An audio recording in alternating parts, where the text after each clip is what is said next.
Welcome back to the Friday Football Fever Kickoff Show. Several teams are playing in new conferences this season as the ever-changing landscape of high school football continues to shift. Moving to districts would have ended that. It was supposed to take effect this fall, but the plan to reshape the sport was scrapped just a year after it was formed. So the drive to get to 5 wins and playoff eligibility continues as teams come and leave leagues. The biggest change is in the Vermilion Valley, where there is now a North and South division. The Sangamon Valley is the new VVC North minus Paxton-Buckley-Loda. More on the Panthers in a moment. The SVC and VVC joined forces. It's still 2 separate conferences with each sending a champion to the playoffs, but it allows for easy crossover games between the two to round out the schedule. PBL goes to the Illini Prairie Conference, a move that has long been talked about and speculated. Now it's finally official. St. Thomas More going to 8-man football opened the door there. There will be even more change next year with Olympia leaving the IPC for the Sangamo. So the moving and shaking continues, and to help break it all down, we welcome in 4 area coaches who have direct ties to all of this and what we've been talking about. And PBL's Josh Pritchard, SJO's Shawn Skinner, Clifton Central's Brian Spooner, and Oakwood's Al Craig. Guys, before we get to any of that, we're talking about football in the fall. How good does that sound for you? Oh, it's great. I mean, we're creatures of habit, so I know that just being able to have a full summer and actually know that you're working towards something in the fall has been awesome for us, at least. It's been unique still because we just had a season in the spring, so that was certainly a warm-up, but it's nice to get back to something that feels normal. Yeah, I just love the fact that it's back in the fall. There's nothing better than a fall crisp evening, you know, late in the season. There's just something special about being out there in that atmosphere. So, look, I'm glad we're back to the fall again. Absolutely. Like, there's the certain smell in the air right now for football season. You know, you get that smell, and grilling out, leaves are falling, and it feels good to be back in regular football for sure. And what was this spring like for all of you guys as you try and put together a schedule? Some teams playing, some teams not. You're trying to work around COVID. You got kids that maybe are in other sports. How did you manage all that, Josh? Well, I think everybody knows that in the spring we actually lost 2 games. We lost our first one because we had a small COVID outbreak, and then week 6 we didn't play because the other team just didn't have enough players. So finding enough players was kind of just the hard part. But yeah, you know, we made through. I think our kids were just happy we got the few games in that we did, though, for sure. Yeah, what about you guys? We talked all year about being light on our feet and being able to adjust week to week, because even though you might have a kid on Monday, Tuesday, or Wednesday, he may not be there. So it was certainly beneficial. We needed to play. But it was unique. And how are you guys managing all of that, playing in the spring and now coming right back in? You guys had a great spring, Brian, but now you're back at it again. Yeah, it's been a really kind of a confusing transition from spring to summer. Summer, you know, June you had baseball, track, and wrestling all going on. Plus the basketball coach, you know, he's wanting to do some open gyms to get ready, you know, their usual summer workouts. So we gave our kids basically 2.5 to 3 weeks off from the end of June to the middle of July. And then we went ahead and we had our camp. We had a youth camp, and then we had 2 weeks of a high school camp. And now we have the dead week, and we did some 7-on-7s in there. It was some of the same, but it still was a little different. It just didn't have the same feel for the summer because of the interruption with the spring sports going in through June. But you know, I'm excited to get started because you know, it's a new challenge, a new group. I mean, we graduated a really talented group of seniors, and I, you know, would love to have been able to play in the playoffs like we were talking earlier. And you know, you know, to go 6-0 was nice, but you know, to make a deep playoff run would have been even nicer. So you know, but that's over with now. We got to move on and go to the next group. So yeah, and move on. And Al, you talked about the fact that you were using that year to hopefully to your advantage, and everyone wants to take it and be advantageous to what you have. But for you, it seemed like that the spring was an okay thing. Yeah. I mean, we were young, and it allowed us to get a lot of stuff in. So this year, our summer camp was one of the best we've had because they retained so much, even, you know, from April, May, you know, into this. So it was great for us. I mean, we used it. I wish now we had a little spring football season in there every year, you know, a couple weeks here and there that we could have a little practice and you know, just keep it on the kids' minds, you know. Yeah, if we were in Texas, that'd be just the thing. Right, exactly. Or in Florida, but you know, here we are in Illinois. But it is all building to this, and I'm curious about the changes, and especially for you guys. Do you feel like this is a step up for you, and how are you managing this new schedule this year? Yeah, I mean, I think it's definitely a step up. You know, we go from being the biggest school by quite a bit to being like the 2nd or 3rd smallest school. Not that there weren't, you know, good teams in the SVC. I think they would have had probably at least 2, if not 3, top 10 teams in different classes in the spring at least. But we know the IPC is just, that's another animal that, state champions and Hall of Fame coaches. And, it's going to be rough for us. But, we're hoping that we're up to that challenge. And how do you guys welcome in PBL and a team that's been there before? And you've played in a lot of the same leagues in the past, but not in recent memory. How do you welcome them? They're a great matchup for us personally from SJO's viewpoint. But from a league standpoint, we couldn't ask for a better school. Competition-wise, football, obviously, they're going to be right in there. There are no off nights in our conference, and they fit right into that mold. All the other sports, too. But we're very fortunate that we were able to add a quality school, quality program. We didn't take any steps back. That's good for us. Yeah, there's one team in there and obviously more changes in the future for the IPC. But in the VVC, this is like all new in a sense. Obviously, you have a North and South division, and the SVC is still represented in there, Brian, when you guys go north. But you do have these crossovers. How do you see all of that mixing together? Well, I think we're going to mix pretty well, to be honest. And to be completely honest, we've played Oakwood, we've played Salt Fork, we've played Westville, we've played Georgetown, we played Bismarck. And we played Hoopston, so we're pretty familiar. Not all like recently, but from the time I started to now, we've played those schools here and there. So we're semi-familiar with what's going on, and I think it's a great fit for the two conferences to come together. I love the fact that we have a built schedule. In years past, we've had a hard time and had to travel some pretty lengthy road trips early in the year.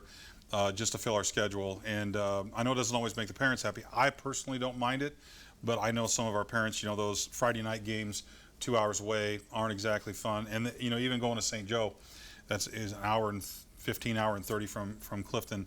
Our parents were like, why are we doing all these long road games? I'm like, well, it is what it is. And we really, I would tell them that's a great competition for us. It's a great measuring stick for us. They're a bigger school and have tremendous traditions. So, but we're comfortable with the arrangement we have now. I think it's going to be a solid conference going forward. So we're happy to be in it. Yeah, and for you guys, like you said, it's a lot of the familiar teams in there, but you still get those Vermilion Valley ties in the old school games. You're still playing BHRA, you're still playing Salt Fork Gal.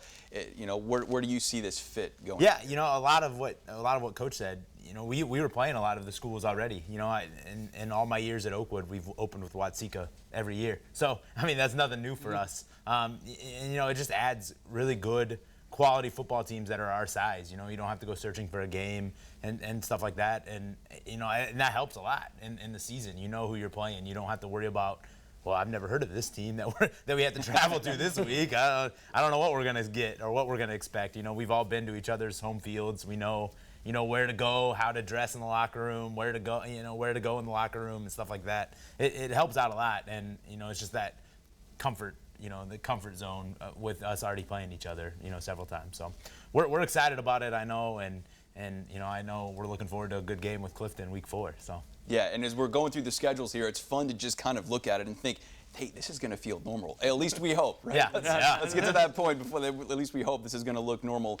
How do you see your team stacking up, Josh, this year, and what you're able to do and what you hope to bring to the table? We returned quite a bit from the spring, so we're hoping that kind of carries over. Our last game, we beat a top 10 team. But the step up is going to be interesting. So we'll kind of see, with the Monticellos and the Prairie Centrals and the St. Joe's, those are all teams that have histories of really good football teams. So we'll just see how we kind of go once we get playing. We hope that we skip over the COVID stuff, but we'll take it with what we have. And what about you? You've been building for a while to get to this point. I know you've got some underclassmen that you're really excited that are now older. Right, we only had 5 seniors in the spring, so we're essentially returning everybody, and that's a great feeling. It's been a long time since we could say that. We open up with Monticello and Unity, great way to start the season, but it's exciting because you're familiar with those programs, and you're ready to start the season off with a bang. It's a great way to start the season. So competitiveness is high. The kids have known that the competitiveness is going to be right there right away. So their work in the summer has been geared towards that, knowing that there's no easy entrance into this. So, and most of these kids are coming back. So that's a great opportunity for them. Yeah, and you mentioned a little bit earlier, you lose so many kids from what you had last year in a good team. You've had a great program, obviously Hall of Fame career, Brian. How do you continue to move it along here? Well, the spring was different because there's two ways you could have went. If you were young, you want to use those kids, play them so they get experience, because you're really just, I hate to say it, you're playing. You're not. There's really no no championship or whatever at the end, playoffs, whatever you want to call it. We were on the opposite side. We decided, we're not going to gyp our seniors out of a senior season. We had tons of kids, that were in. They had a chance to break several records and did, and we wanted to give them that opportunity just because we felt like they deserved it. Now we come back with right now I currently have 4 seniors. 3 of them, one of them was a 2A starter. Two of the others were, they were crucial players, but not full-time starters. And then the 4th guy played as a sophomore but didn't play last year. He's a big wrestler, so he chose us to condition for that. But our junior class is pretty strong. Our sophomore class, although inexperienced, they didn't get to play a lot of youth football because they didn't have the numbers. But from the spring, it was very encouraging to see them grow from the first practice to the end of the season, because they really grew leaps and bounds. So we're gonna have to count on those with our numbers being what they are. We're gonna have to count on those kids to step up. So we're encouraged by what we see. I certainly don't. I'm not sure that I would say we're an undefeated season. I would like to say that we're gonna try to gear up for the playoffs. I think that's going to be one of our goals, and to win our half of the VVC, I think, will be one of our other goals.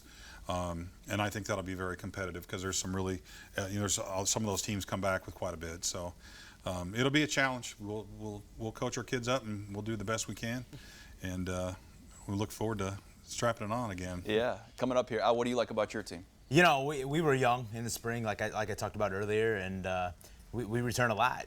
We have, I think, 18 starters coming back on both sides of the ball, and so those guys were young last year. They got a ton of reps, and which was good, because we didn't play a lot of JV football. So those guys got reps in the varsity games, and we used it kind of as, like, I don't want to call it scrimmage games, because they were real football games, obviously. But and our kids were battle tested. We had a lot of games. I think over half our games came down to the last possession of the game. I mean, we had some wild ones. So, our kids are kind of just battle tested in that mindset. So we're really excited. It'll be exciting, fun football in the fall, and we look to continue to put up a lot of points. So yeah, as we wrap up here, I'm just curious from you guys' perspective what you learned from last year, whether good or bad, and how you can implement that for the future. COVID obviously not ideal for anybody, but there is positive things that maybe did come from it, whether you learned a new way to do something, you were forced to do something you didn't want to do, or in that, what do you take away from that experience that maybe could be good for the future? Flexibility for us. I mean, learning that you may have this guy on a certain day, and now you have to run this guy out there. I learned that you have to have all your team ready to play at all times, and not that we didn't know that before, but even your second, third string, fourth string guy might have to step in that week because, COVID or, whatever it may be. So I think now as coaches, we're better equipped for that than we were in the past. Yeah, I think we went through a little bit of maybe a coaching philosophical change in terms of practice time. We shortened practice this year, and we did a lot less conditioning. And truthfully, our kids were in really good shape to begin with because they just got out of basketball, most of them. So they were in pretty good shape to start, but we focused more on the things that we needed to get better at. And, in terms of either, the technique or just simple execution of plays, like we would tweak things here and there. And I kind of liked that we weren't out there for 2 or 2.5 hours or, whatever we would do in the past. So I think that's one of the things we'll probably for sure be looking to continue to do, so we don't burn the kids out. We make them run around the field for an hour and a half, let's say, with no conditioning. I think that is their conditioning if we keep a high tempo, fast paced practice going. So I think we really like that from the spring. Yeah. What about you guys? Did you take anything away from that? We'll put you on the spot here, but. One of the things that we really found out this spring was how important the JV and freshman games are. They always were important. We convey that to the kids all the time. But when you're reduced to only having 6 games, and that's the amount of experience that they're going to get, that's the exposure that they get, those freshman and JV games kind of got magnified. And not only was it their opportunity to improve, get better, but it was their limited opportunity to show us, because we're going to have some sophomores who are going to turn around and be expected to participate at a high level on Friday nights this year. They really only got to play Thursday night football, and that's going to have to translate to some minutes on Friday nights for us. So those of us that were fortunate enough to play junior varsity and freshman football, that was really important this year. We want to carry that over, which we always have tried, but I think the kids understand now, wait a second, these games really do matter. The coaches are watching. If I do it here, they're going to give us the opportunity on Friday nights potentially. So the dress rehearsal theme, that actually stands out a lot more. Yeah. Anything else to you, Josh, that stood out? No, like Coach Skinner said, it's one of those things that we took whatever our JV players, because you never knew if they were going to have to play on Friday night. You know, our first week that we played was week 2. We were missing 15 starters because they hadn't got their full amount of practices in. So, you know, we're starting freshmen that honestly probably shouldn't even have had a varsity jersey yet. But, you know, you have to put them in a game and, you know, kind of see what they have. The one thing I guess I figured out from the season was these kids, when the lights come on, are going to play hard. Whether it doesn't matter or it does matter, whether they're playing for the playoffs or not for the playoffs. As soon as the lights came on, our kids were ready to play. And that was the best thing that came from it, is we know that our kids are ready to play at any time. And that really does mean a lot to them, whether there's playoffs on the line or not. Sure. Yeah, and we talk about that smell of Friday night, that feeling. It's here. We are ready for high school football. We'll be covering it all year long at your games and at your teams. Look forward to being out in the VVC and also in the IPC this year. Guys, thanks so much for coming in. It was a pleasure getting to hear about your teams this year, and we will have more throughout the season.